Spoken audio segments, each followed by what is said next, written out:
class 10 dana aise 8 position tare aduga class 12 dana 20 position the percentage na class 10 dana 96.2 aduga class 12 dana 93.2 NEET se hadi 12 exam loibaga thani neba sida 557 phange aigi ming Sabirah Begum aigi papa gi ming na MD Janab Khan mama gi ming na Nur Jahan aduga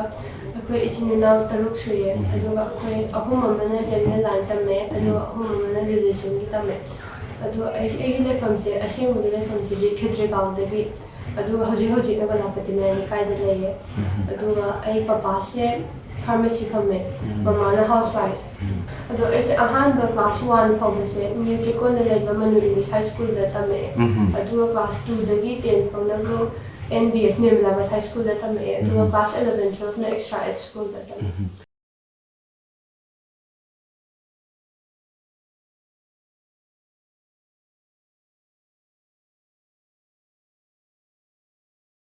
aise ahan class 12 kai ngai do ko ai oza ma thengei ba mana hadi NEET se pressure na thau na dum counseling ka to biba aduga yamna hadi hope biba do hadi ngamni khanna adumaina man hona bile aduna tuition guma khara chale ba class 12 exam haidor ko limit se aise Bangalore da chatle ba akoi family pulap chatpa adugi landing hek tawbaga mi myam je phone tawsanare ba aduga hare elang position yaure khole hare aduna harawdo yam khangawdra ba hare landing tawba tangare bnena adi fazana khangawdre adu yaure ada yaure mutunda hotel da papa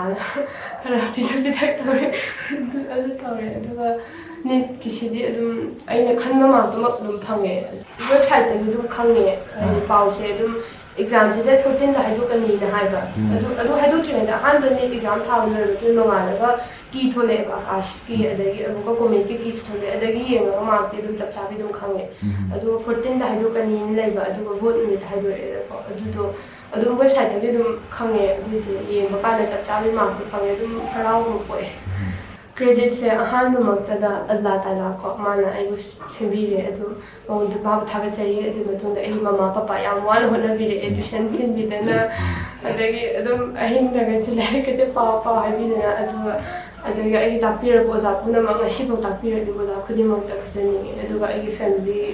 friends mai kana phasani ai se ahan da class 12 horok pa sida tuition chala pase sida 12 ki oina am focus tawra pare se aduga marak waise hadi December yodringai da hadi October November twice da ise am NEET ki da khara focus tawre aduga NEET ki khara question hot pa ka tawre aduga amuka adi December January sida di class 12 from da pare adumenta nomagi lai pa gi chang di hadi chagi nomagi chapchabi lai ta adum aina pa ngam dum pai hadi aina noma chapter ani lotion ge physics ki haita da lotion ga noma adumana tawre the NEET ki matang lang ri sabna doctor oi ki haibane ba sigi wakalon se kanana ithin bi buna tara pi ngai dei sana khanjara para oi ge khalli sina kari gi hani si pi ngai da ge dum ai pi ngai pitru pi ngai da ge dum doctor ning ba ge wakhan ji ko ge aduna dum hadi mi gi mateng am pang ning hadi laira ba fyam lai ko aduna hadi sum isada khara nungai jabe moi hadi mi gi awa ba su uba yam nungai te ba aduna mi mateng pangsen ning aduna pangsen hujipudi adugi lamdu changchale social media ma mi kya na phungdu ismaina oidingi mamang sida mayang mating paningi haraga chakhaga oigra matung da pangaktabagi sina thajaba manglakpagi ama laeba si matana kari haibini haidi sidi mi gi makha pole haidi ai isagi ni sidi aduna aina hoji khanle adu kola so ai wakhan hongoi ba haidi aina ngamba matik adu mating pangjang society da aina ngamba adu pithok ta ni hai ta hot hona di tong bo ngam da malai ta ni ko aduna hot na basi amna lepta batai ko aduga thaba ama to bu sincerely to bu se haidi for example is exam ma thar khana se adu exam do hadi thaba matam da ina khangba du phak to bu ba to pa unfairment season da ba ko hadi lai pa ba se 12 ki pa ba ga NEET ki pa ba se khadi ke nei ko adaga 12 ki da di adi amna theory si am pa ba du NEET na bu question am hot ba hadi bio si tu theory pa da ni da theory si ma thak ta na question am hot se si am da ka ba du ga ꯑꯩꯁꯦ ꯑꯍꯥꯟꯕꯗ 12ꯀꯤ ꯄꯥꯔ ꯃꯇꯨꯡꯗ ꯅꯤꯠꯀꯤ ꯈꯔ ꯄꯥꯔꯛꯄ ꯃꯇꯝꯁꯦ ꯁꯤꯗ ꯑꯩꯁꯦ ꯕꯥꯏꯑꯣꯁꯦ ꯌꯥꯝ ꯄꯥꯔꯛꯑꯦꯕ ꯑꯗꯨꯒ ꯑꯗꯨꯏ ꯃꯇꯨꯡꯗ ꯈꯔ ꯍꯥꯏꯗꯤ 12ꯀꯤ ꯔꯦꯡꯁꯨ ꯌꯥꯎꯅꯤꯡꯉꯛꯄꯗꯣ ꯍꯥꯏꯗꯤ ꯌꯥꯎꯗ꯭ꯔꯗꯤ ꯅꯨꯡꯉꯥꯏꯔꯣꯏ ꯈꯜꯂꯛꯄꯗꯨꯗꯒꯤ ꯑꯗꯨꯒ ꯔꯤꯚꯤꯖꯟ ꯆꯠꯂꯦꯀꯣ 12ꯀꯤ ꯔꯤꯚꯤꯖꯟ ꯆꯠꯂꯦ ꯑꯗꯨꯒ ꯇꯦꯁꯀꯨꯝꯕ ꯌꯥꯝ ꯊꯥꯔꯦ ꯑꯗꯨꯅ ꯃꯣꯛ ꯇꯦꯁ ꯊꯥꯕꯗꯨꯅ ꯌꯥꯝ ꯀꯥꯟꯅꯕ ꯄꯤꯕ ꯑꯗꯨꯅ ꯑꯗꯨꯗꯣ ꯃꯣꯛ ꯇꯦꯁ ꯃꯌꯥꯝ ꯊꯥꯔꯛꯑꯦ ꯑꯗꯨꯗꯒꯤ 12 ꯑꯦꯛꯖꯥꯝꯁꯤꯗꯤ ꯀꯩꯁꯨ ꯌꯥꯝ ꯄꯥꯈꯠꯇ꯭ꯔꯦ ꯑꯗꯨꯗꯤꯀꯣ ꯑꯗꯨꯒ ꯑꯃꯨꯛꯀ ꯅꯤꯠꯀꯤ ꯍꯣꯠꯅꯕꯁꯦ ꯀꯃꯥꯏꯅ ꯍꯣꯠꯅꯒꯦ ꯍꯥꯏꯕꯁꯤꯗ ꯀ꯭ꯔꯥꯁ ꯀꯣꯔꯁꯁꯦ ꯑꯩꯁꯦ ꯀ꯭ꯂꯥꯁꯁꯦ ꯌꯥꯝ ꯌꯥꯎꯔꯛꯇꯕ ꯇꯦꯁ ꯁꯤꯔꯤꯁꯇꯤ ꯑꯗꯨꯝ ꯌꯥꯎꯋꯦꯀꯣ ꯑꯗꯨꯒ ꯀ꯭ꯂꯥꯁꯁꯤꯗꯤ ꯌꯥꯝ ꯇꯣꯏꯅ ꯆꯠꯂꯛꯇꯦ ꯑꯗꯣ ꯍꯥꯏꯗꯤ ꯌꯨꯝꯗ ꯄꯥꯕꯅ ꯐꯩꯅ ꯈꯜꯂꯛꯄ ꯍꯥꯏꯗꯤ ꯃꯇꯝꯁꯨ ꯌꯥꯝꯗꯕ 45 days ꯍꯥꯏꯁꯦ ꯌꯥꯝ ꯌꯥꯝꯗꯦꯅꯀꯣ ꯑꯗꯨꯒ ꯆꯍꯤ 2ꯒꯤ ꯁꯤꯂꯦꯕꯁꯇꯨ ꯄꯨꯂꯞ ꯉꯝꯅꯉꯥꯏ ꯇꯧꯔꯛꯇꯣꯏꯅꯤꯗꯅ ꯑꯗꯨꯅ ꯂꯥꯏꯔꯤꯛꯁꯦ ꯍꯥꯏꯗꯤ NCERT ꯂꯥꯏꯔꯤꯛꯁꯦ ꯌꯥꯝꯅ ꯐꯣꯀꯁ ꯇꯧꯔꯒ ꯄꯥꯕ ꯍꯥꯏꯇꯥꯔꯦ ꯕꯥꯏꯑꯣꯁꯤꯗꯤ ꯑꯌꯥꯝꯕ NCERT ꯍꯧꯕꯗ ꯂꯥꯏꯟ ꯕꯥꯏ ꯂꯥꯏꯟ ꯑꯗꯨꯝ ꯄꯥꯔꯦ ꯕꯥꯏꯑꯣꯗꯤꯀꯣ ꯑꯗꯨꯒ ꯀꯦꯃꯤꯁꯇ꯭ꯔꯤ ꯐꯤꯖꯤꯛꯁꯁꯨ NCERTꯗ ꯄꯥꯔꯦ ꯑꯗꯨꯒ ꯐꯤꯖꯤꯛꯁꯇꯤ NCERTꯁꯦ ꯌꯥꯝ ꯄꯥꯕ ꯉꯝꯃꯛꯇꯦ ꯑꯩꯁꯦ ꯑꯗꯨꯒ ꯕꯥꯏꯑꯣꯗꯅ ꯍꯦꯟꯅ ꯑꯅꯝꯕ ꯐꯣꯀꯁ ꯄꯤꯔꯦ ꯃꯔꯝꯗꯤ ꯃꯥर्क्ꯁꯨ ꯃꯥꯅ ꯍꯦꯟꯕꯅꯤꯅꯀꯣ ꯑꯗꯨꯒ ꯍꯥꯏꯗꯤ ꯈꯔ ꯃꯥर्ꯛ ꯐꯪꯕ ꯌꯥꯕꯁꯨ ꯃꯥꯅ ꯑꯣꯏꯕ ꯑꯗꯨꯒ ꯑꯦꯞ ꯑꯃ ꯂꯩꯌꯦꯕ ꯅꯤꯠ ꯄ꯭ꯔꯦꯞ ꯑꯅ ꯑꯦꯞ ꯑꯃ ꯂꯩꯌꯦꯕ ꯑꯗꯨꯗꯨꯗ ꯑꯩꯈꯣꯏꯅ ꯄ꯭ꯔꯤꯚꯤꯌꯁ ꯏꯌꯔ ꯀꯣꯏꯁꯟꯁꯦ ꯂꯣꯏꯅ ꯐꯪꯕ ꯑꯗꯨ ꯑꯦꯞꯇꯨꯁꯨ ꯑꯩꯁꯦ ꯗꯥꯎꯟꯂꯣꯗ ꯇꯧꯔꯒ ꯍꯥꯏꯗꯤ ꯑꯗꯨꯝ ꯐꯣꯟ ꯄꯥꯏꯕ ꯃꯇꯝꯁꯤꯗꯀꯣ ꯑꯗꯨꯗ ꯆꯪꯉꯒ ꯀꯣꯏꯁꯟꯁꯦ ꯑꯗꯨꯝ ꯁꯣꯜቭ ꯇꯧꯕ ꯍꯥꯏꯇꯥꯔꯦ ꯑꯗꯨꯅ ꯌꯥꯝ ꯀꯥꯟꯅꯔꯛꯑꯦ ꯍꯥꯏꯗꯤ ꯐꯣꯟ ꯄꯥꯏꯔꯒ ꯑꯇꯣꯞꯄ ꯌꯦꯡꯊꯣꯛꯇꯣꯏ ꯁꯔꯨꯛ ꯑꯗꯨ ꯇꯧꯕꯗꯨꯅ ꯀꯥꯟꯅꯩꯗꯅ ꯑꯗꯨꯗꯤ ꯐꯣꯟ ꯄꯥꯏꯕꯁꯨ ꯄꯥꯏꯕ ꯑꯗꯨꯗꯤ ꯀꯥꯟꯅꯕꯔꯣꯝꯗ ꯄꯥꯏꯈꯤꯕꯗꯨꯅ ꯐꯩꯅ ꯈꯜꯂꯛꯄ ꯑꯗꯨꯅ ꯍꯧꯖꯤꯛꯀꯤ ꯑꯦꯞꯁꯤꯗ ꯍꯥꯏꯗꯤ 500 ꯀꯣꯏꯁꯟꯃꯨꯛ ꯌꯥꯎꯋꯦꯕ ꯆꯍꯤꯒꯤ ꯍꯥꯏꯗꯤ ꯑꯗꯨꯃꯥꯏꯅ ꯇꯧꯔꯒ ꯌꯥꯝ ꯍꯣꯜꯂꯛꯑꯦ ꯕꯥꯏꯑꯣꯒꯤ ꯍꯥꯏꯗꯤ ꯑꯗꯨꯒ ꯃꯣꯏꯅ ꯄꯔꯁꯦꯟꯇꯦꯖ ꯍꯥꯏꯗꯤ ꯑꯩꯒꯤ ꯏꯐꯤꯁꯤꯌꯦꯟꯁꯤ ꯇꯦꯁꯀꯨꯝꯕꯁꯨ ꯌꯥꯝ ꯌꯥꯎꯕꯅꯦ ꯍꯧꯖꯤꯛꯀꯤ ꯑꯦꯞꯇꯣ ꯑꯗꯨꯅ ꯑꯗꯨꯗꯁꯨ ꯃꯌꯥꯝ ꯄꯥꯔꯛꯑꯦ ꯑꯗꯨꯗ ꯍꯥꯏꯗꯤ ꯂꯥꯏꯔꯤꯛ ꯄꯥꯕꯗ ꯊꯦꯡꯅꯔꯛꯇꯕ ꯑꯗꯨꯒ ꯀꯣꯏꯁꯟ ꯑꯣꯏꯅ ꯍꯪꯉꯛꯄ ꯀꯥꯟꯗ ꯈꯨꯝꯕ ꯉꯝꯗꯕꯗꯣ ꯑꯗꯨꯃꯥꯏꯅꯁꯨ ꯌꯥꯝ ꯌꯥꯎꯕ ꯑꯗꯨꯀꯥꯟꯗ ꯀꯣꯏꯁꯟ ꯑꯣꯏꯅ ꯍꯪꯉꯛꯄ ꯀꯥꯟꯗ ꯈꯨꯝꯕ ꯉꯝꯗ꯭ꯔꯦ ꯑꯗꯨꯗꯤ ꯑꯃꯨꯛꯀ ꯂꯥꯏꯔꯤꯛꯇ ꯌꯦꯡꯕ ꯀꯥꯟꯗꯗꯤ ꯑꯃꯨꯛꯀ ꯊꯦꯡꯅꯔꯛꯄ ꯑꯗꯨꯗꯤ ꯀꯣꯏꯁꯟ ꯑꯣꯏꯅ ꯄꯥꯕꯗꯨꯅ ꯌꯥꯝ ꯀꯥꯟꯅꯔꯛꯄꯗꯣ ꯍꯥꯏꯗꯤ ꯂꯥꯏꯔꯤꯛ ꯈꯛ ꯄꯥꯔ ꯆꯠꯂꯒ ꯄꯥꯍꯧꯗꯕꯁꯨ ꯌꯥꯝ ꯌꯥꯎꯋꯦꯕ ꯑꯗꯨꯅ ꯀꯣꯏꯁꯟ ꯑꯣꯏꯅ ꯌꯥꯝ ꯍꯣꯠꯅꯕ ꯇꯥꯏꯌꯦ ꯑꯗꯨꯅ ꯅꯤꯠꯀꯤꯗꯤ ꯑꯗꯨꯒ ꯅꯤꯠꯁꯦ ꯀ꯭ꯂꯥꯁ 11 ꯀꯥꯔꯤꯉꯩꯗꯗꯤ ꯐ꯭ꯔꯦꯁꯔ ꯑꯣꯏꯅ ꯊꯥꯒꯦꯗꯤ ꯁꯨꯡꯈꯟ ꯈꯟꯗꯦ ꯑꯩꯗꯤ ꯍꯥꯏꯗꯤ ꯆꯍꯤ ꯑꯃ ꯇꯝꯃꯒ ꯊꯥꯒꯦꯅ ꯈꯜꯂꯦ ꯑꯗꯣ ꯑꯩꯅ ꯉꯁꯥꯏ ꯍꯥꯏꯖꯈꯤꯕꯗꯣ ꯍꯥꯏꯗꯤ ꯑꯣꯖꯥ ꯑꯃꯅ ꯀ꯭ꯂꯥꯁ 12ꯇ ꯑꯣꯖꯥ ꯑꯃ ꯊꯦꯡꯅꯩ ꯑꯗꯨ ꯃꯥꯅ ꯌꯥꯝꯅ ꯀꯥꯎꯟꯁꯤꯂꯤꯡ ꯇꯧꯕꯤꯔꯒ ꯃꯥꯅ ꯍꯥꯏꯗꯤ ꯍꯧꯖꯤꯛꯇꯤ ꯃꯤ ꯂꯣꯏꯅ ꯐ꯭ꯔꯦꯁꯔ ꯈꯟꯕ ꯌꯥꯔꯦ ꯌꯥꯝ ꯍꯥꯏꯗꯤ ꯀꯩꯁꯨ ꯌꯥꯝ ꯂꯨꯕ ꯅꯠꯇꯦꯕ ꯅꯤꯠ ꯑꯦꯛꯖꯥꯝ ꯍꯥꯏꯁꯦ ꯑꯗꯨ ꯑꯩꯅ ꯈꯤꯇꯪ ꯍꯣꯠꯅꯔꯗꯤ ꯑꯗꯨꯝ ꯉꯝꯒꯗꯕ ꯄꯣꯠꯅꯤ ꯑꯗꯨꯅ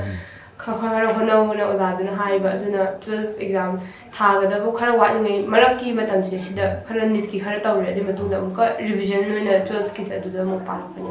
लाइक सिदि अम्तनेबा पादोसे 11 12 याम फसना पारक तारगदि नीट सि कैसु याम लुबो ओइबा नते हानिङे हाइदि लाइक सिदि अम्तने अदु पाबगी मौं खरा खेनाबदुने क्वेश्चन होत पाइना आइना सा हाबिदुको हाइदि नीट तना क्वेश्चन जाम होत पतारे अदु हजि 12 स्टडी एमसीक्यू से क्वेश्चन याम हंगदेबा काउंसिल एग्जाम ओनली 7 क्वेश्चंस तंग हंगेबा अदो नीट सिदि पुलप से एमसीक्यू ओइना लादोनिदना अदुना खरा दिखेनारे अदो आइना काउंसिल दसु आइना क्वेश्चन आंसर से इबा मतमदा हाइदि सादा याम खंगहोबदो अदुदि कोने एमसीक्यू ओइना सेमदोरपा कानदसु अदुदुगदा निसंगपा खotpa याम यावले अदुना अनिमा एग्जाम अनिमा दुम हाइदि काउंसिल के एग्जाम दुनसु याम कानबा पि हाइतारे सिलेबस ति जमने हाइतारे हाइदि अदुगा काउंसिल की सिलेबस कखिबा खरा एनसीआर हाइदि केनोरा नीट की हापचलप खरा यावेबा अदुनबु तोंगाना खरा पारेको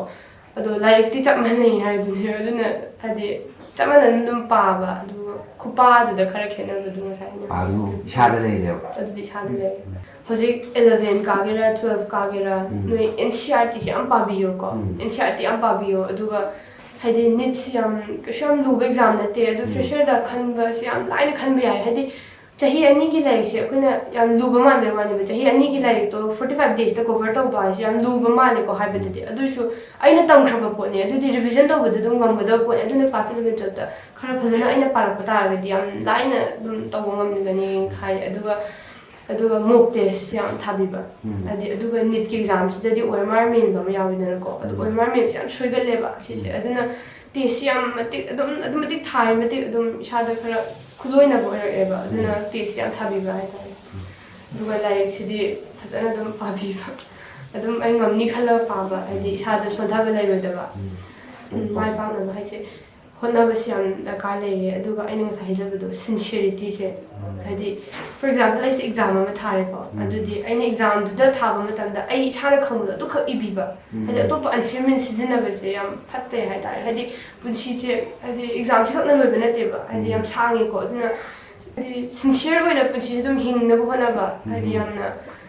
ꯑꯗꯩ ꯑꯇꯣꯞꯄ ꯃꯤꯟ ꯁꯤꯖꯤꯟꯅꯔꯒ ꯉꯥꯛꯇꯪꯗꯨꯗꯤ ꯅꯨꯡꯉꯥꯏꯈ꯭ꯔꯅꯤ ꯑꯗꯨꯒ ꯀꯣꯟꯅꯗꯤ ꯅꯨꯡꯉꯥꯏꯔꯣꯏ ꯑꯗꯨꯃꯥꯏꯅ ꯇꯧꯕꯗꯣꯀꯣ ꯑꯗꯨꯅ ꯌꯥꯝ ꯏꯁꯥꯅ sincere ꯑꯣꯏꯅ ꯑꯗꯨꯝ ꯍꯣꯠꯅꯕ ꯍꯥꯏꯇꯥꯔꯦ ꯏꯁꯥꯅ ꯍꯣꯠꯅꯖꯔꯤꯗꯣ ꯑꯗꯨꯝ ꯃꯥꯔꯛꯇꯣ ꯃꯆꯦꯠ ꯑꯃꯇꯪ ꯐꯪꯉꯁꯨ ꯏꯁꯥꯅ ꯍꯣꯠꯅꯖꯔꯒ ꯐꯪꯕꯗꯨꯗꯤ ꯌꯥꯝ ꯍꯔꯥꯎꯅꯦꯕ ꯑꯗꯨꯒ ꯑꯇꯣꯞꯄ ꯃꯤꯟ ꯁꯤꯖꯤꯟꯅꯔꯒ ꯃꯌꯥꯝ ꯐꯪꯕꯗꯨꯗꯤ ꯀꯩꯝ ꯀꯥꯟꯅꯗꯦꯀꯣ ꯑꯗꯨꯅ ꯑꯗꯨ ꯍꯥꯏꯖꯅꯤꯡꯉꯦ ꯑꯗꯨꯒ ꯊꯕꯛ ꯑꯃ ꯇꯧꯕ ꯃꯇꯝꯗ procrastination ꯍꯥꯏꯕꯁꯦ ꯍꯥꯏꯗꯤ ꯉꯁꯤ ꯑꯩ ꯊꯕꯛ ꯑꯃ ꯇꯧꯒꯦ ꯑꯗꯣ ꯍꯌꯦꯡ ꯑꯃꯨꯛ ꯇꯧꯔꯦ ꯍꯌꯦꯡ ꯇꯧꯔꯅꯤ ꯑꯗꯨꯝ ꯌꯩꯊꯣꯛꯄꯁꯦ ꯁꯤ ꯌꯥꯝ ꯇꯧꯕꯤꯒꯅꯨ ꯍꯥꯏꯕꯅꯤ ꯃꯔꯝꯗꯤ ꯑꯩꯅ ꯉꯁꯤ ꯀꯩꯒꯨꯝꯕ ꯄꯥꯒꯦ ꯁꯤ ꯂꯣꯏꯁꯟꯒꯦ ꯈꯟ ꯇꯥꯔꯒꯗꯤ ꯑꯗꯨꯗꯣ ꯉꯁꯤ ꯑꯗꯨꯝ ꯂꯣꯏꯁꯟꯕ ꯍꯌꯦꯡꯒꯤ ꯊꯝꯕꯤꯗꯕ ꯑꯗꯨꯗꯣ ꯌꯥꯝ ꯗꯔꯀꯥꯔ ꯑꯣꯏꯌꯦ ꯁꯥꯇ꯭ꯔꯒꯤ ꯄꯨꯟꯁꯤꯗ ꯍꯥꯏꯗꯤ ꯍꯌꯦꯡ ꯍꯥꯏꯔꯒ ꯑꯗꯨꯝ ꯍꯌꯦꯡꯗꯤ ꯁꯨꯡꯂꯥꯛ ꯂꯥꯛꯑꯣꯏ ꯑꯗꯨꯝ ꯉꯥꯏꯔ ꯆꯠ ꯑꯦꯛꯖꯥꯝꯗꯤ ꯍꯌꯦꯡꯗ ꯉꯥꯏꯔꯝꯃꯅꯤ ꯑꯗꯨꯅ ꯑꯦꯛꯖꯥꯝꯁꯦ ꯑꯗꯨꯒ ꯂꯥꯏꯔꯤꯛ ꯄꯥꯕ ꯍꯧꯕꯁꯦ ꯍꯥꯏꯗꯤ from the ꯍꯥꯏꯗꯤ ꯕꯤꯒꯤꯅꯤꯡꯗꯒꯤ ꯑꯗꯨꯝ ꯍꯧꯔꯒ ꯆꯠꯄꯤꯕ ꯑꯦꯛꯖꯥꯝ ꯃꯇꯝꯗꯇꯪ ꯂꯥꯏꯔꯤꯛ ꯄꯥꯕꯤꯗꯕ ꯑꯗꯨꯒ ꯑꯦꯛꯖꯥꯝ ꯃꯇꯝꯗ ꯁ꯭ꯇ꯭ꯔꯦꯁ ꯌꯥꯝ ꯂꯩ ꯍꯥꯏꯅꯩꯕ ꯃꯤꯁꯦꯀꯣ ꯁ꯭ꯇ꯭ꯔꯦꯁ ꯂꯩꯔꯤꯁꯦ ꯀꯩꯒꯤꯅꯣ ꯍꯥꯏ ꯀꯥꯟꯗ ꯂꯥꯏꯔꯤꯛꯁꯦ ꯄꯥꯔꯔꯣꯏ ꯆꯍꯤ ꯆꯨꯞꯄꯁꯦ ꯑꯗꯣ only 15 days ꯈꯛꯇꯪ ꯍꯥꯏ ꯀꯥꯟꯗ ꯌꯥꯝꯅ ꯁꯤꯂꯦꯕꯁ ꯌꯥꯝ ꯆꯥꯎꯕꯁꯤ ꯎꯔꯛꯑꯅꯤ ꯑꯗꯩꯗꯤ ꯁ꯭ꯇ꯭ꯔꯦꯁ ꯂꯩꯈꯠꯂꯛꯑꯅꯤꯕ ꯍꯥꯏꯗꯤ ꯄꯥꯕ ꯉꯝꯃꯔꯣꯏ ꯁꯤꯂꯦꯕꯁ ꯀꯣꯚꯔ ꯇꯧꯕ ꯉꯝꯃꯔꯣꯏ ꯑꯩ ꯀꯃꯥꯏꯅ ꯑꯦꯛꯖꯥꯝ ꯊꯥꯗꯣꯏꯅꯣ ꯈꯜꯂꯛꯑꯅꯤ ꯑꯗꯨꯗꯣ ꯈꯟꯗꯅꯕꯀꯣ ꯍꯧꯕꯗꯒꯤ ꯍꯧꯅ ꯂꯥꯏꯔꯤꯛꯁꯦ ꯐꯖꯅ ꯄꯥꯕꯤꯔ ꯆꯠꯄ ꯑꯗꯨꯗꯤ ꯑꯦꯛꯖꯥꯝ ꯃꯇꯝꯁꯤꯗꯗꯤ ꯑꯁꯦꯡꯕꯗꯤ ꯔꯤꯚꯤꯖꯟ ꯇꯧꯕ ꯃꯇꯝꯁꯤꯗꯗꯤ ꯌꯥꯝꯅ ꯁ꯭ꯇ꯭ꯔꯦꯁ ꯂꯧꯐꯝ ꯊꯣꯛꯇꯦꯕ ꯑꯗꯨꯗꯗꯤ ꯌꯥꯝꯅ ꯔꯤꯂꯦꯛꯁ ꯑꯣꯏꯅ ꯄꯥꯕꯤꯕ ꯑꯗꯨꯒ ꯇꯨꯝꯕꯁꯦꯀꯣ ꯑꯦꯛꯖꯥꯝ ꯃꯇꯝꯗꯗꯤ ꯇꯨꯝꯕꯁꯦ ꯌꯥꯝ ꯐꯖꯅ ꯇꯨꯝꯕꯤꯕ ꯍꯥꯏꯗꯤ ꯕ꯭ꯔꯦꯟꯁꯦ ꯅꯠꯇ꯭ꯔꯗꯤ ꯐꯪꯁꯟ ꯇꯧꯕꯗ ꯈꯔ ꯋꯥꯔꯛꯀꯅꯦꯕ ꯑꯗꯨꯅ ꯑꯦꯛꯖꯥꯝ ꯅꯨꯃꯤꯠꯁꯤꯗꯗꯤ ꯃꯦꯛꯁꯤꯃꯝ 8 hours ꯇꯨꯝꯃꯣ ꯍꯥꯏꯕꯀꯣ ꯑꯗꯨꯅ ꯑꯦꯛꯖꯥꯝ ꯅꯨꯃꯤꯠꯁꯤꯗ ꯑꯩꯁꯦ ꯌꯥꯝ ꯇꯨꯝꯃꯛꯑꯦ ꯑꯗꯨꯒ ꯃꯃꯥꯡꯗ ꯍꯥꯏꯗꯤ ꯃꯃꯥꯡꯒꯤꯗꯣ ꯑꯍꯤꯡ ꯇꯨꯝꯗ꯭ꯔꯁꯨ ꯑꯦꯛꯖꯥꯝ ꯍꯌꯦꯡꯅꯤ ꯍꯥꯏꯕ ꯅꯨꯃꯤꯠꯁꯦ ꯁꯤꯗꯗꯤ ꯇꯨꯝꯕꯁꯦ ꯐꯖꯅ ꯇꯨꯝꯃꯒ ꯂꯩꯔꯤꯁꯦ ꯑꯗꯨꯒ ꯑꯦꯛꯖꯥꯝ ꯆꯠꯂꯝꯗꯥꯏꯗ ꯂꯥꯏꯔꯤꯛ ꯄꯥꯗꯅ ꯈꯣꯠꯇꯅ ꯇꯧꯕꯗꯣ ꯑꯗꯨ ꯇꯧꯕꯤꯒꯅꯨ ꯍꯥꯏꯅꯤꯡꯉꯦ ꯃꯔꯝꯗꯤ ꯀꯥꯎꯊꯣꯛꯈꯤꯔꯅꯦꯕ ꯑꯗꯨꯃꯥꯏꯅ ꯇꯧꯕ ꯆꯠꯂꯗꯤꯀꯣ ꯑꯗꯨꯅ ꯍꯥꯏꯗꯤ ꯃꯃꯥꯡꯗ ꯄꯥꯊꯣꯛꯈꯤꯕ ꯑꯗꯨꯒ ꯅꯨꯃꯤꯠꯇꯨꯗꯗꯤ ꯂꯥꯏꯔꯤꯛꯁꯨ ꯌꯥꯝ ꯌꯦꯡꯕꯤꯗꯕꯤꯅ ꯑꯗꯨꯝ ꯑꯩꯅ ꯉꯝꯖꯕꯗꯣ ꯑꯗꯨꯝ ꯇꯧꯔꯒꯦꯅ ꯈꯜꯂꯒ ꯉꯝꯃꯅꯤ ꯈꯜꯂꯒ ꯑꯗꯨꯝ ꯆꯠꯈꯤꯕ ꯑꯗꯨꯃꯥꯏꯅ ꯇꯨꯝꯕ ꯈꯣꯠꯄꯗ ꯐꯖꯅ ꯇꯨꯝꯕ ꯈꯣꯠꯄ ꯇꯧꯔꯒ ꯄꯥꯕꯨꯡ ꯑꯃꯗꯤ ꯏꯃꯥꯅ ꯍꯣꯠꯅꯕꯗꯣ ꯄꯦꯟꯗꯕꯒ ꯂꯩꯈꯤꯕ꯭ꯔꯥ ꯀꯃꯥꯏꯅ ꯂꯩꯇꯦ ꯑꯗꯨꯗꯤ ꯃꯣꯏꯅ ꯌꯥꯝ ꯊꯤꯅ ꯌꯥꯝ ꯋꯥꯅ ꯍꯣꯠꯅꯕꯤ ꯍꯥꯏꯇꯥꯔꯦ ꯍꯥꯏꯗꯤ ꯋꯥꯔꯁꯨ ꯑꯗꯨꯝ ꯌꯥꯝ ꯍꯥꯏꯗꯤ ꯃꯣꯏꯅ ꯍꯥꯏꯗꯤ ꯉꯝꯅꯤ ꯀꯩꯗꯧꯕꯩ ꯉꯝꯃꯣꯏꯗꯣꯏꯅꯣ ꯍꯥꯏꯕ ꯋꯥꯈꯜ ꯑꯃ ꯃꯣꯏꯅ ꯑꯩꯉꯣꯟꯗ ꯄꯤꯕꯤꯕꯗꯣꯀꯣ ꯑꯗꯨꯒ ꯑꯩꯒꯤ ꯁꯤꯕ꯭ꯂꯤꯡꯁ ꯃꯈꯩꯁꯦ ꯑꯩꯈꯣꯏ ꯏꯆꯤꯜ ꯏꯅꯥꯎꯁꯨ ꯌꯥꯝꯃꯦꯗꯅꯀꯣ ꯃꯣꯏꯅꯁꯨ ꯑꯗꯨꯝ ꯀꯩꯗꯧꯕꯩ ꯉꯝꯃꯣꯏꯗꯣꯏꯅꯣ ꯑꯁ ꯍꯥꯏꯗꯤ ꯌꯥꯝ ꯂꯥꯏꯕ ꯄꯣꯠꯅꯤ ꯁꯤꯕꯨ ꯀꯩꯗꯧꯕꯩ ꯉꯝꯃꯣꯏꯗꯣꯏꯅꯣ ꯃꯣꯏꯅ ꯑꯗꯨꯝ ꯍꯥꯏꯕꯤꯔꯦ ꯑꯗꯨꯒ ꯂꯥꯏꯔꯤꯛꯁꯦ ꯑꯩꯅ ꯉꯥꯛꯇꯪꯒ ꯐꯣꯟ ꯄꯥꯏꯔ ꯂꯩꯕꯁꯤꯗ ꯂꯥꯏꯔꯤꯛ ꯄꯥꯎꯅ ꯑꯗꯨꯝ ꯍꯥꯏꯕꯤꯕꯗꯣ ꯑꯗꯩ ꯃꯣꯏꯅꯁꯨ ꯑꯗꯨꯝ ꯇꯣꯉꯥꯟꯅꯒ ꯊꯝꯍꯜꯂꯒ ꯑꯩ ꯀꯥ ꯑꯃ ꯁꯦꯝꯕꯤꯌꯦꯀꯣ ꯑꯗꯨꯒ ꯏꯁꯥꯒꯤ ꯂꯥꯏꯔꯤꯛꯁꯦ ꯑꯗꯨꯝ ꯄꯥꯍꯟꯕꯀꯣ ꯑꯗꯒꯤ ꯉꯥꯛꯇꯪꯁꯨ ꯔꯤꯂꯦꯛꯁ ꯇꯧꯍꯜꯂꯦ ꯍꯥꯏꯗꯤ ꯂꯥꯏꯔꯤꯛꯁꯦ ꯑꯗꯨꯝ continuously ꯄꯥꯔꯗꯤ ꯉꯝꯃꯛꯇꯦꯕ ꯕ꯭ꯔꯦꯟꯗ ꯆꯪꯉꯛꯑꯣꯏꯕꯀꯣ ꯑꯗꯨꯅ ꯉꯥꯛꯇꯪ 15 minutes break ꯀꯨꯝꯕꯁꯦ ꯌꯥꯝ ꯗꯔꯀꯥꯔ ꯑꯣꯏꯕ ꯍꯥꯏꯇꯥꯔꯦ ꯑꯗꯨꯅ ꯍꯥꯏꯗꯤ 1 hour ꯄꯨꯂꯞꯁꯨ ꯄꯥꯗꯦ ꯑꯩꯁꯦ ꯍꯥꯏꯗꯤ 15 minutes ꯃꯨꯛ ꯄꯥꯔꯅꯤ ꯑꯗꯨꯒ ꯑꯃꯨꯛꯀ break ꯂꯧꯔꯅꯤ ꯍꯥꯏꯗꯤ ꯃꯤꯁꯨ ꯌꯥꯝꯃꯦ ꯑꯗꯨꯅ ꯊꯣꯛꯂꯛꯑꯒ ꯑꯗꯨꯝ ꯋꯥꯔꯤ ꯋꯥꯇꯥꯏ ꯁꯥꯟꯅꯕ ꯈꯣꯠꯄ ꯇꯧꯋꯦ ꯑꯗꯨꯒ ꯑꯃꯨꯛꯀ ꯄꯥꯕ ꯑꯗꯨꯃꯥꯏꯅ ꯇꯧꯔꯦ ꯑꯗꯨꯅ ꯃꯃꯥ ꯕꯕꯥ ꯌꯥꯝ ꯍꯣꯠꯅꯕꯤꯔꯛꯑꯦ ꯁꯣꯁꯤꯌꯦꯜ ꯃꯤꯗꯤꯌꯥꯒꯨꯝꯕꯗꯤ ꯌꯨꯖ ꯇꯧꯕ꯭ꯔꯥ ꯇꯧꯋꯦ ꯏꯟꯁꯇꯥꯒ꯭ꯔꯥꯝꯁꯨ ꯄꯥꯏꯌꯦ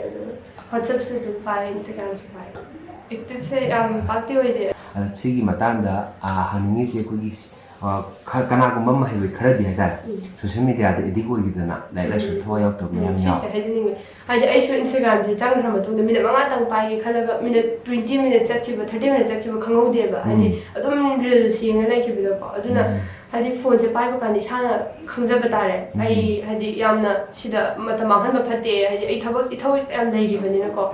ꯑꯗꯨꯅ ꯏꯁꯥꯅ ꯈꯪꯅ ꯐꯣꯟꯁꯦ ꯄꯥꯏꯕ ꯇꯥꯔꯦ ꯍꯥꯏꯗꯤ ꯌꯥꯝ ꯄꯥꯛ ꯄꯥꯏꯕꯤꯗꯕ ꯍꯧꯖꯤꯛ ꯑꯌꯥꯝꯕ ꯃꯤ ꯈꯨꯗꯤꯡꯃꯛꯅ ꯇꯧꯅꯩꯁꯦ ꯁꯣꯁꯤꯌꯦꯜ ꯃꯤꯗꯤꯌꯥꯁꯦ ꯆꯍꯤ ꯆꯨꯞꯄꯁꯦ ꯄꯥꯏꯔꯅꯤꯀꯣ ꯑꯗꯨꯒ ꯑꯦꯛꯖꯥꯝ ꯃꯇꯝꯁꯤꯗ ꯊꯥꯗꯣꯛꯄ ꯍꯥꯏꯗꯤ ꯑꯦꯛꯖꯥꯝ only 15 days ꯃꯨꯛ ꯉꯥꯏꯔꯦ ꯍꯥꯏ ꯀꯥꯟꯗ ꯁꯣꯁꯤꯌꯦꯜ ꯃꯤꯗꯤꯌꯥꯕꯨ ꯀꯛꯊꯠꯈ꯭ꯔꯅꯤ ꯗꯤꯑꯦꯛꯇꯤꯚꯦꯠ ꯇꯧꯈ꯭ꯔꯅꯤ ꯑꯦꯀꯥꯎꯟꯁꯦ ꯁꯨꯃꯥꯏꯅ ꯌꯥꯝ ꯇꯧꯅꯩꯀꯣ ꯑꯩꯁꯨ ꯏꯁꯥꯁꯨ ꯇꯧꯔꯛꯑꯦ ꯑꯗꯨꯁꯨ ꯍꯥꯏꯗꯤ ꯏꯁꯥꯅ ꯅꯣꯡꯃꯒꯤ ꯑꯩꯒꯤ ꯂꯥꯏꯔꯤꯛ ꯄꯥꯐꯝ ꯊꯣꯛꯄꯗꯣ ꯑꯗꯨꯝ ꯄꯥꯕꯤꯌꯨ ꯑꯗꯨꯗ ꯉꯥꯛꯇꯪ break ꯂꯧꯔꯒꯉꯥꯛꯇꯪ ꯄꯥꯏꯕꯗꯨꯗꯤ ꯀꯩꯁꯨ ꯀꯥꯏꯗꯦꯕ ꯑꯗꯨꯒ ꯅꯣꯡꯉꯥꯟꯕꯗꯒꯤ ꯑꯗꯨꯝ ꯐꯣꯟꯁꯦ ꯑꯗꯨꯝ ꯄꯥꯏꯔ ꯂꯩꯔꯗꯤ ꯌꯥꯝ ꯃꯥꯡꯉꯦ ꯍꯥꯏꯇꯥꯔꯦ ꯍꯥꯏꯗꯤ ꯃꯇꯝ ꯆꯠꯈꯤꯕꯁꯤ ꯈꯪꯍꯧꯗꯦꯕ ꯂꯥꯏꯔꯤꯛ ꯄꯥꯕꯗꯗꯤ ꯃꯇꯝꯁꯦ ꯌꯥꯝ ꯁꯥꯡꯕ ꯃꯥꯟꯒꯅꯦꯕ ꯑꯗꯨꯒ ꯐꯣꯟ ꯄꯥꯏꯕꯗꯗꯤ ꯃꯇꯝ ꯆꯠꯈꯤꯕꯁꯤ ꯁꯨꯡꯈꯪ ꯈꯪꯍꯧꯗꯦꯕ ꯑꯗꯨꯅ ꯐꯣꯟꯁꯤꯗꯤ ꯌꯥꯝ ꯃꯇꯤꯛ ꯄꯥꯏꯕꯤꯗꯕ ꯍꯥꯏꯗꯤ ꯄꯥꯏꯔꯁꯨ ꯏꯁꯥ ꯀꯥꯟꯅꯕ ꯂꯧ ꯑꯩꯅ ꯉꯁꯥꯏ ꯍꯥꯏꯕ ꯑꯦꯞꯀꯨꯝꯕꯗꯣ ꯑꯗꯨꯝꯕꯗꯣ ꯗꯥꯎꯟꯂꯣꯗ ꯇꯧꯕꯤꯔꯒꯀꯣ ꯀꯥꯟꯅꯕꯔꯣꯝꯗ ꯁꯤꯖꯤꯟꯅꯕꯤꯕ ꯐꯣꯟꯁꯦ ꯑꯗꯨ ꯍꯥꯏꯖꯅꯤꯡꯉꯦ ꯑꯩꯈꯣꯏꯅ ꯑꯉꯥꯡꯁꯦ ꯌꯥꯝ ꯀꯨꯞꯅ ꯁꯦꯟꯅꯕ ꯑꯃ ꯆꯪꯉꯦꯕ ꯃꯥꯒꯤ ꯋꯥꯈꯜꯁꯤ ꯀꯔꯤ ꯈꯜꯂꯤꯅꯣ ꯃꯥꯁꯤ ꯂꯥꯏꯔꯤꯛ ꯄꯥꯔꯤꯁꯤꯗ ꯀꯃꯥꯏꯅ ꯄꯥꯔꯤꯅꯣ ꯑꯗꯨꯒ ꯀꯔꯤꯒꯨꯝꯕ ꯑꯩꯈꯣꯏꯒꯤ ꯃꯔꯤ ꯃꯇꯥꯁꯨ ꯂꯥꯛꯄ ꯌꯥꯎꯏ ꯀꯔꯤ ꯃꯇꯝꯗ ꯆꯠꯄꯁꯨ ꯌꯥꯎꯏ ꯏꯚꯟ ꯁꯤꯐꯥꯎꯕ ꯈꯔ ꯀꯨꯞꯅ ꯁꯦꯟꯅꯕ ꯑꯃ ꯆꯪꯉꯦꯕ ꯐ꯭ꯔꯤ ꯊꯥꯗꯣꯛꯇꯕ ꯄꯨꯡ 12ꯗ ꯑꯩ ꯆꯪꯉꯒ ꯑꯩ ꯃꯅꯥꯛꯇꯗꯤ ꯐꯝꯕꯗꯤ ꯉꯝꯗꯦꯕꯀꯣ ꯑꯩ ꯄꯨꯡ 12 ꯆꯪꯉ ꯑꯩ ꯇꯨꯃꯤꯟꯅ ꯌꯦꯡꯉꯦꯕ ꯃꯥꯁꯦ ꯃꯥ ꯀꯔꯤ ꯇꯧꯔꯤꯒꯦꯅ ꯑꯁꯨꯃꯥꯏꯅ ꯌꯥꯝ ꯀꯨꯞꯅ ꯁꯦꯟꯅꯕ ꯃꯆꯪꯒꯤ ꯑꯉꯥꯡꯗꯨꯗ ꯊꯥꯗꯣꯛꯇꯕ ꯑꯗꯣ ꯃꯃꯥꯗꯤ ꯏꯇꯠ ꯇꯠꯇꯅꯀꯣ ꯃꯉꯣꯟꯗ ꯑꯩꯈꯣꯏꯅ ꯄꯨꯛꯅꯤꯡ ꯊꯧꯒꯠꯄꯤꯕ ꯍꯥꯏꯇꯥꯔꯦ ꯄꯨꯛꯅꯤꯡ ꯊꯧꯒꯠꯄꯤꯕ ꯅꯪꯗꯤ ꯑꯃ ꯁꯨꯃꯥꯏꯅ ꯑꯣꯏꯒꯗꯕꯅꯤ ꯁꯨꯃꯥꯏꯅ ꯇꯧꯒꯗꯕꯅꯤ ꯍꯥꯏꯕꯅꯆꯤꯡꯕ ꯃꯉꯣꯟꯗ ꯋꯥꯐꯝꯁꯤꯡꯁꯤ ꯇꯧꯔꯒ ꯃꯥꯕꯨ ꯑꯗꯨꯝ ꯏꯅꯥꯛꯇ ꯊꯝꯃꯒ ꯃꯥꯁꯤ ꯑꯗꯨꯝ ꯍꯥꯏꯗꯤ ꯃꯥꯒꯤ ꯋꯥꯈꯜꯁꯤ ꯗꯥꯏꯚꯔꯠ ꯁꯨꯡꯇꯧ ꯇꯧꯍꯟꯗꯕ ꯑꯇꯣꯞꯄ ꯑꯐꯕ ꯗꯥꯏꯚꯔꯠ ꯇꯧꯍꯟꯗꯕ 이번 마마나베기 바람다 나트라가 아무바기 바람다 수 다이버 수도 거다. 아도 마기 아와라 파시네 한다라부터 호텔 바이나고 마기 체네비 마기 다 카르듯이 시바데 와타나 거네. 아도 이번 아이기 아무 마부터 링발에가 수마기 다 카르르디 아이 마기 다무타도 하이디 차피에 따레. 수마인다로가 아도 마티 호티 호네. 바람디 바시 카이 코 헨버보 해도키드나가기. 수마인다로 제샵나디 호라레. 아도 가시 아도 마이나 호다도 마나디 동아이럼도 야에 ꯃꯉꯣꯟꯗꯗꯤ ꯍꯥꯏꯗꯤ ꯃꯥꯒꯤ ꯑꯄꯥꯝꯕ ꯊꯥꯗꯠꯂꯦꯅ ꯈꯟꯕ ꯌꯥꯏꯕ ꯑꯗꯣ ꯉꯁꯤ ꯑꯗꯨꯗꯨꯅ ꯀꯟꯇ꯭ꯔꯣꯜ ꯇꯧꯔꯒ ꯀꯣ ꯃꯥꯒꯤ ꯑꯗꯨꯝꯕ ꯋꯥꯈꯜꯗꯣ ꯍꯥꯏꯗꯣꯛꯇꯕꯗ ꯃꯥꯒꯤ ꯐꯣꯀꯁ ꯃꯥꯒꯤ ꯃꯊꯧꯗ ꯐꯣꯀꯁ ꯄꯤꯔꯒ ꯑꯩ ꯁꯤ ꯌꯧꯔꯛꯄꯅꯤ ꯍꯥꯏꯅ ꯑꯩ ꯑꯗꯨꯃꯥꯏꯅ ꯑꯩ ꯊꯝꯅꯤꯡꯉꯤ ꯃꯃꯥ ꯃꯄꯥ ꯑꯃ ꯑꯣꯏꯅ ꯁꯤꯃ ꯑꯩ ꯊꯝꯖꯩ